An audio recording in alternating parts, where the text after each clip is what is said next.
කාලයයි දැන් අවදි වන්නට ඉදුණු සිත් යලි එකතු කරන්නට එක හදින් අභිමානයෙන් නැගී සිටින්නට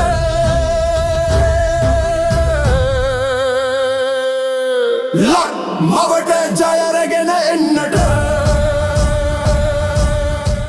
නාමල් මන්ත්‍රීතුමා මේ ඔබතුමා නිරතුරුවම තමන්ගේ ජනාධිපතිවරණ වේදිකාවේ ඇතුළේ ඊට පස්සේ ගත්තම තනිකුත් මැතිවරණ කාලවලදී සහ ඔබගේ ගොඩක් සංවාදවලදී ඔබ ඔය ඩිජිටල් කරණය ගැන ගොඩක් ලොකුට කතා කරනවා. එතකොට ඒක හරි වැදගත්. අපිත් ඒක විශ්වාස කරනවා. එතකොට අධ්‍යාපනයේ ඩිජිටල් කරණය වීම සම්බන්ධව ඔබතුමා දරන මතය සහ ඔබගේ වැඩපිළිවෙල මොකක්ද? පැහැදිලිවම ඩිජිටලයිසේෂන් වලට යන්න ඕනේ. හැබැයි මේ ඩිජිටල් කියන කාරණේ පැති දෙකකට තියෙනවා. ඩිජිටල් ආර්ථිකයේ පැත්ත. අනිත් පැත්තේ සිටිසන් සර්විසස්.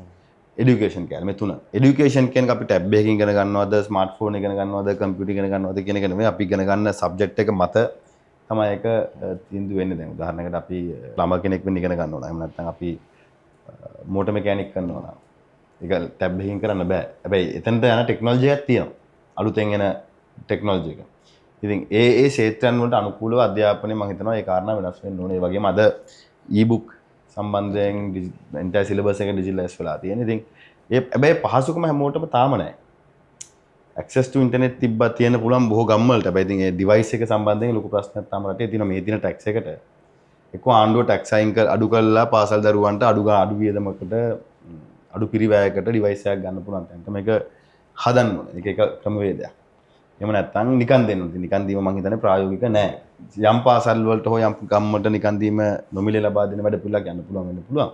ඒකදී හැම අවුරුද්දම ලක්ෂ 2-3ක් ළමයි ඉස්කෝලේට ඇතුල් වෙනකොට කොහොමද ඒක අපි දරාගන්නේ? ඉතින් මේ ප්‍රායෝගික ප්‍රශ්නකට උත්තර දෙන්න ඕනේ. හැබැයි පැහැදිලිවම මේ රටේ රාජ්‍ය සේවය ඩිජිටලයිස් වෙන්න ඕනේ. ජනතාවට සේවාවන් සැපයීම ඩිජිටල් යාන්ත්‍රණය ඇතුලේ ක්‍රියාත්මක කරන හදන්න. ඒ වගේම තමයි ඩිජිටල් ආර්ථිකයකට අපි පරිවර්තනය වෙන්න ඕනේ. ඉතින් ඩිජිටල් ආර්ථිකයක් මම දැක්ක මේ ඊයේ පෙරේද වර්තමාන ජනාධිපතිවරයා QR කෝඩ් එකෙන් මිලදී ගන්න වැඩ පිළිවෙලක් ප්‍රවර්ධනය කරන එක අලුත් දෙයක් නෙවෙයි. මම තාක්ෂණ ඇමතිවරයා ඉන්න කාලේ අපි හයිවේ එකටත් ඒක දැම්මා. අපි උත්සව ගන්න ගියේ නෑ මොකද ඒක සාමාන්‍යයෙන් පොඩිම බේසික් ටෙක්නොලොජි කල් ට්‍රාන්ස්ෆෝමේෂන් එකක් මිසක් මේ මහ ලොකු කාරණයක් නෙවෙයි. හැබැයි ඒක අතින් ඒක හොඳයි එතුමා මේ ජනාධිපතිවරයා මේක ප්‍රවර්ධනය කරන්න මහන්සි වෙන එක. මොකද මම හිතනවා ඒක වෙන්න ඕනේ. ඒක වෙන්න ඕන එකක් සහ ඒක රාජ්‍ය නායකයාගේ මැදිහත් වීම ලැබීම ගැන මම සතුටු වෙනවා. මොකද එහෙම නොවුන නම් සමහරට ඒක දැන් අපි අද මේ මාතෘකාවේදී වචනේ නම එන්නෙත් නැහැ. එහෙම නොවුන නම්. ඒ හින්දා ඒක ගිය යුතුයි කියලා මම හිතනවා. හැබැයි අනිත් පැත්තෙන් අපි මේකේ රෙගියුලේෂන් හදන්න ඕනේ. දැන් උදාහරණයකට මේ පහුගිය දිනක බැංකුවක එක්තරා ප්‍රසිද්ධ බැංකුවක අර වචනේ පරිසමාර්ථාර්ථයේම බැංකු මංකොල්ලයක් කියන්නේ බිලියන 13 මාරක් මිසින් අතුරුදහන් වෙලා. ඉතින් දැන් ඒකේ සමහරු කියනවා මේක ක්‍රිප්ටෝ වලට USDT වලට පරිවර්තනය කළා. USDT වලින් රටෙන් එළියට ගෙනිච්චා. දැන් අපි තාක්ෂණ අමාත්‍යාංශයේ දුවන කාලේ අපි වෙනම කමිටියක් පත් කළා මේ USDT රෙගියුලේට් කරන්න. USDT එක කොහොමද අපි අපේ රටේ ආණ්ඩුව යාන්ත්‍රණය ඇතුලේ මොනිටර් කරන්න පුළුවන් මෙකනිසම් එකක් අපි හදලා දුන්නා. ඔබ එදා සෙන්ට්‍රල් බැංකුවකට එක ගුණේ නැහැ. ඉතින් අද සෙන්ට්‍රල් බැංකුවේ ලියාපදිංචි ලංකාවේ ප්‍රධාන පෙළේ බැංකුවක් මංකොල්ල කනවා USDT පාවිච්චි කරලා. හැබැයි මහ බැංකුවෙන් මේක තහනම් කරලා තියෙනවා. එතකොට අපි තේරුම් ගත යුත්තේ මේක අපි තහනම් කරනවාද මේක අපි රෙගියුලේට් කරනවාද? තහනම් කරාමත් ඒක සිද්ධ වෙනවා නම් මහා පරිමාණයෙන් පොඩියට නෙවෙයි. එහෙනම් ඊළඟ ඔප්ෂන් එක මම හිතන්නේ සාර්ථකම ඔප්ෂන් එක මේක රෙගියුලේට් කරන එක. ඉතින් ඩිජිටල් කරන්සිස් අපි රෙගියුලේට් කරන්න ඕනේ. ඒක ලීගලයිස් කරනවද නැද්ද කියන එක තාම ලෝකේ කොතනද ඉන්නේ කියන පිළිබඳව අපිට තක්සේරුවක් නැහැ.